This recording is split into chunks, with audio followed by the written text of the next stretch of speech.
Agenda item number 2 is an ordinance amending the police code to prohibit private post-secondary educational institutions from using an application form that contains questions about an applicant's criminal history or asking an applicant about criminal history for the purpose of deciding whether to offer admission, requiring educational institutions to retain relevant records for 3 years, authorizing the Office of Labor Standards Enforcement to investigate possible violations and impose penalties, and providing for a private right of action. Great, thank you. I believe we have Alia Chisti from Supervisor Cohen's office to talk about this item and some amendments. Great. Thank you so much, Chair Mandelman. Hello, good afternoon, Supervisor Ronan and Supervisor Peskin. My name is Alia Chisti, and I'm a legislative aide to President Cohen. I'm here on her behalf to present the legislation before you, also known as Beyond the Box, which prohibits private post-secondary institutions from asking about an applicant's history in the pre-admission process. The ordinance will delay any inquiries into conviction histories after an admissions offer has been made and an applicant has agreed to enroll in the college. The legislation does not bar private schools from asking about an individual's conviction history, but concerns when private institutions may obtain and consider that information.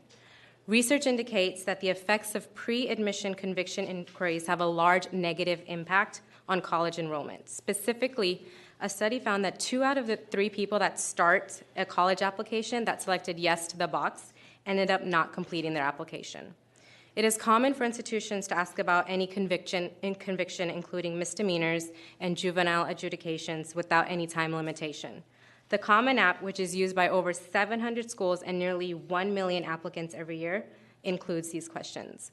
However, they recently announced that they will be providing an opportunity for schools to opt out of asking that. A careful examination of asking applicants to check this box is long overdue. This box is a formidable barrier to college enrollment for those that have served their sentence. They deserve an equal chance to learn and thrive, and we should be supporting them in rejoining society and in realizing their full potential. In our research, we found that 5 out of the 21 private post-secondary institutions in San Francisco ask pre-admission inquiries into conviction history. We have reached out to each school, informing them of the legislation, and have also incorporated their feedback into our amendments. I would like to propose the following amendments that are non-substantive and provide additional clarity in the ordinance. In Section 5004, page 5, the amendments highlighted allow for pre-admission conviction history inquiries for fields that restrict persons with criminal history from employment or licensing, but these inquiries should be for the purposes of advising the applicants of potential barriers. Pre-admission inquiries are also allowed for individuals that will be applying from outside of the United States. In Section 5005, page 6, the amendments provide guidance to institutions for post-admission inquiries to be limited to the purposes of offering counseling or supportive services, determining participation in housing or campus activities, or for eligibility for financial aid and scholarships. The post-admission prescription is not mandated, but strongly encouraged. And finally, on page 8, the legislation clarifies record-keeping requirements that schools keep completed and incomplete applications if they ask pre-admission inquiries, but blank application forms regardless. They're also required to keep any other evidence of noncompliance, excluding GRE scores, letters of recommendation, or artwork. I am happy to answer any questions. Otherwise, I have Annie Freitas here from Operation Restoration, who flew in from Louisiana to speak about this legislation and who we also worked very closely with when drafting. Thank you. Great, thank you. Ms. Freitas.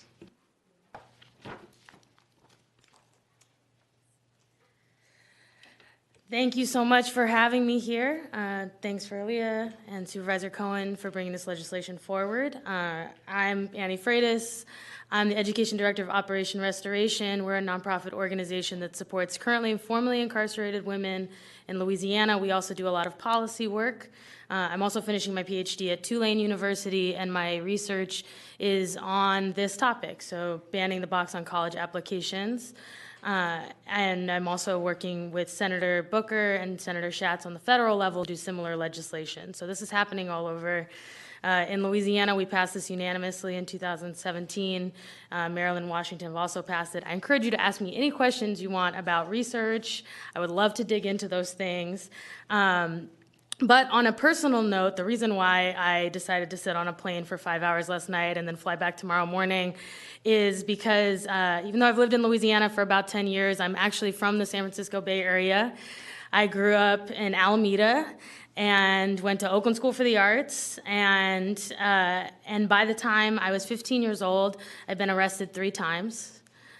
I was given really infinite second chances and a lot of support through those experiences that a lot of people don't have. So I got to go to youth court in Oakland, and I was given a social worker, and that person helped my mom to seal and expunge my records so that when I applied to college, I didn't have to check the box about criminal history.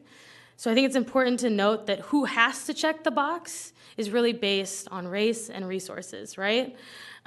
So I also know what it feels like to look at an application and see that question and remember the worst experience in your life. And I understand why people don't complete their application after they see that.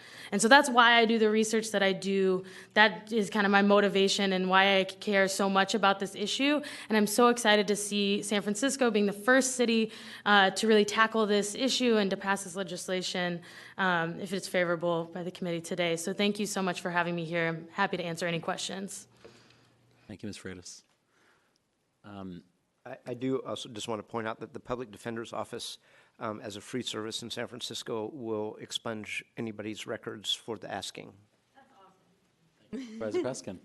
And thank you for flying here for this hearing and for your amazing words and work. And this seems like to me like a self-evidently good idea. But happy to hear from the public if any members of the public want to address us.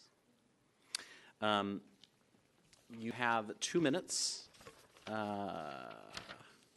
We ask that you state your first and last name clearly and speak directly into the microphone. If you have a written statement, please leave a copy with us with the clerk for inclusion in the file. No applause or booing is permitted, and in the interest of time, speakers are encouraged to avoid repetition of previous statements. Thank you. My name is Juan Flores. I'm an undergraduate student at UC Berkeley. Also, I'm formerly incarcerated. I'm part of the Berkeley Underground Scholars, a student-led, student-run grassroots organization for formerly incarcerated students. We help students get into higher education. I'm the coordinator, the advocacy and policy coordinator for the Berkeley Underground Scholars. So I'll be speaking on behalf of my friend Fernando, who couldn't be here with us today. So Fernando is currently a senior transfer at the University of California, Berkeley, and is conducting research for the sociology department. However, while preparing to transfer his sophomore year in community college, Fernando had to check the box for the private school he was applying to. Then he was forced to submit additional essays detailing all his offenses and the reasons related to them. Regardless, he did so, but felt dehumanized and discriminated against because of other applicants, such as University of California and the California State University, did not interrogate him about his criminal background. He was accepted to 8 out of 9 schools, 8 out of 9 schools that he applied to. Now, as a transfer coordinator for the Berkeley Underground Scholars, where he helps current community college students apply to transfer, he feels checking the box is a legal form of redlining, a term sociologists use to explain housing and loan discrimination. And I will add that having to check a box does accumulate stress. It doesn't give an individual enough time to access certain documents.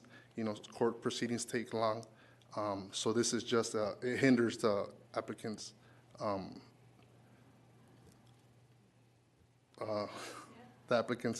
ability to kind of just go ahead and apply like other students.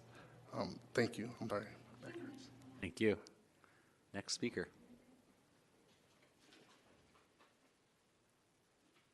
Good afternoon. My name is Michael Alvarez. I'm a first-year Master's in Public Policy student at the Goldman School of Public Policy at UC Berkeley.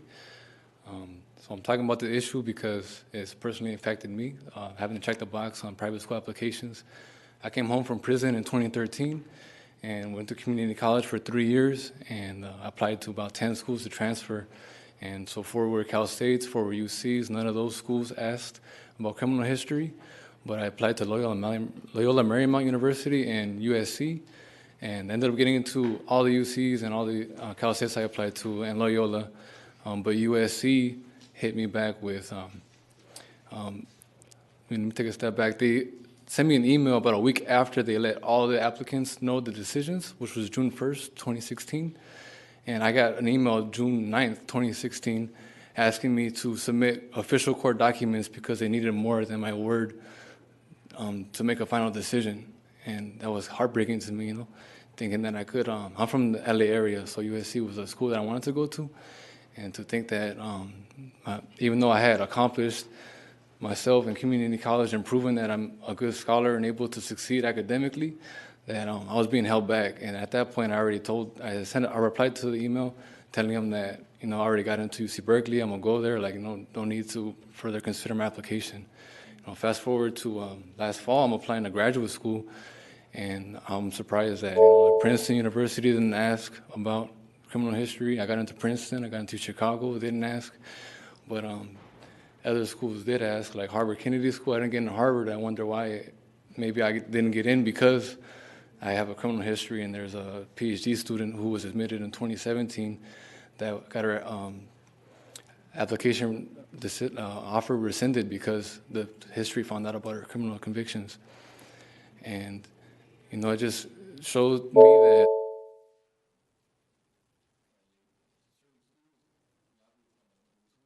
You're up. Thank you. Are there any more members of the public who'd like to speak on this item? Seeing none, public comment is now closed. Colleagues, we have 3 amendments. If anyone would like to speak on this item, we can. Sure, I'm happy to make a motion to accept the amendments. Great, let's do that without objection.